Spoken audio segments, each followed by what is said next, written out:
Like many others, I had a rough childhood. Some of the only best parts of my life were spent at the table with my grandmother, eating pumpkin bread and drinking tea, listening to her stories about our family and how crazy we were. She actually started her own scrapbooking to keep everything in line. That's what this documentary is going to be about. It's going to be about my grandmother, who is one of the strongest people I have ever met, and a little bit about my back history on her side. A couple years back, my grandmother decided to make a scrapbook for me, detailing her life and her family's life. It's called For Kristen, and that's what this documentary is called. Let me start in on a little bit of the backstory on my family before we start getting into my grandmother. There was something in here about the bald knobbers that our family were vigilantes. That book, Yeah. My great-grandfather was one of the original ones before they went bad. It was the only law they had. They had no law.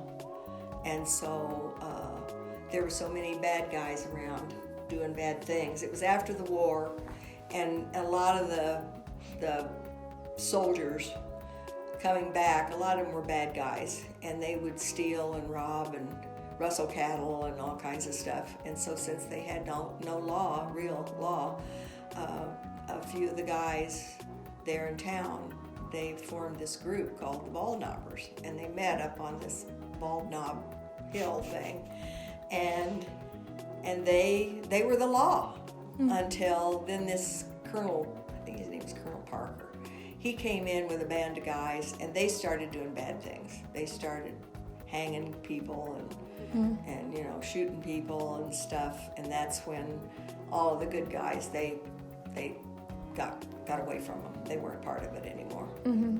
And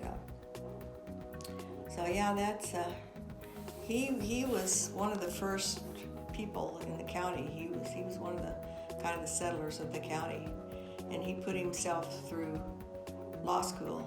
I think his father passed away when he was, I think it's in that other thing, when he was just a boy.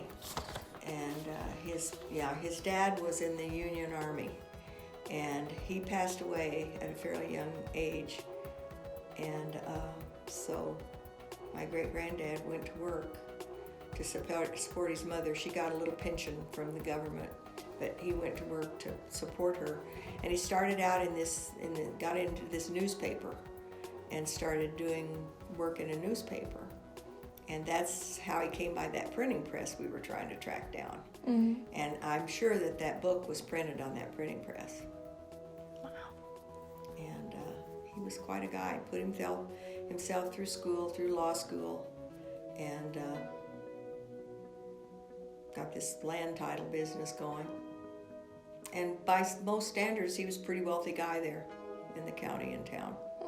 And he had one of the first cars. What kind of car was it? Do you know? I don't remember exactly what it was. I don't think I ever saw a picture of that first car. I did see cars later on. There were cars called DeSotos. Mm-hmm. And I remember he had a DeSoto. I remember that. And they had a garage.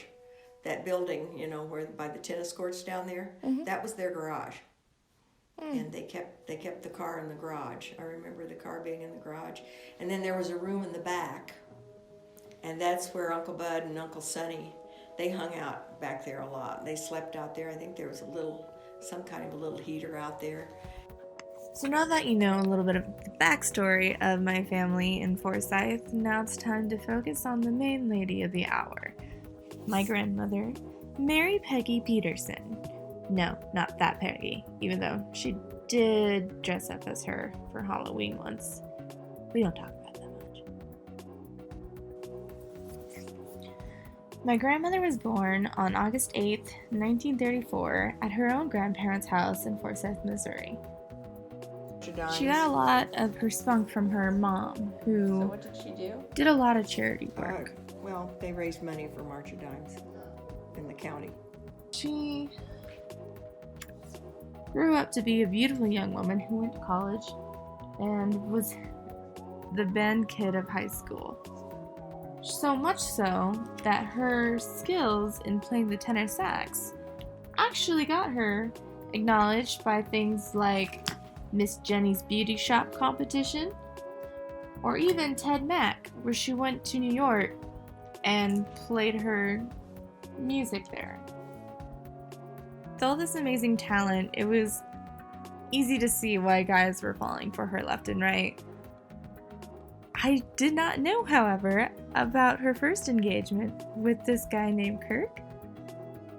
Turns out he was kind of a heartthrob, and he put my paternal grandfather to shame.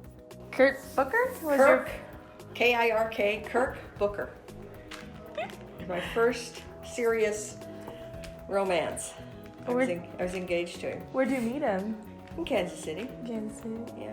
What did he do? I made him so special. Actually, he went to Drury. I actually met him at Drury in college, but he was from Kansas City, and so he was a good-looking kid. Mary Jane said, when she saw your granddad, she said, "What in the hell do you want with that bow-legged thing when you had one that looked like Robert Wagner?" You know, leave it to Mary Jane. Yeah. Oh boy. Well, that just kind of starts to show you the kind of humor that my grandmother has. I think this is a good stopping point for part 1. I just want to say thank you for listening to the beginning, and I'm excited to show you the rest later on. Stay tuned. Thanks.